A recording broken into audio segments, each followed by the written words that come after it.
மார்கழி மாசத்தோட சிறப்புகள் என்ன? வாங்க வீடியோட பார்க்கலாம்.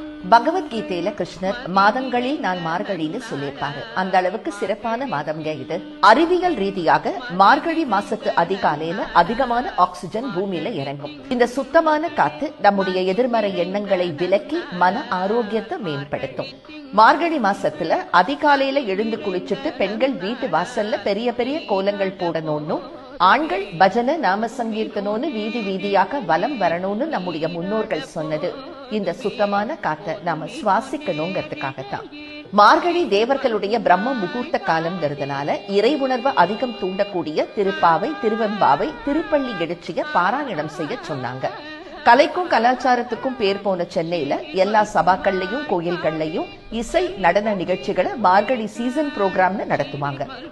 மகாபாரத போர் நடந்ததும், பார்க்கடல் கடையப்பட்டதும், கிருஷ்ணர் கோவர்தன மலையை தூக்கியதும், கடல் கடையப்பட்டதும், கிருஷ்ணர் கோவர்தன மலையை தூக்கியதும் இந்த மார்கழி மாசத்துல தான். இந்த வருஷம் டிசம்பர் 16ஆம் தேதி மார்கழி மாசம் தொடங்குது. கட்டாயம் கோயில்களுக்கு போங்க. தினம் ஒரு திருப்பாவைய காலையில கேளுங்க.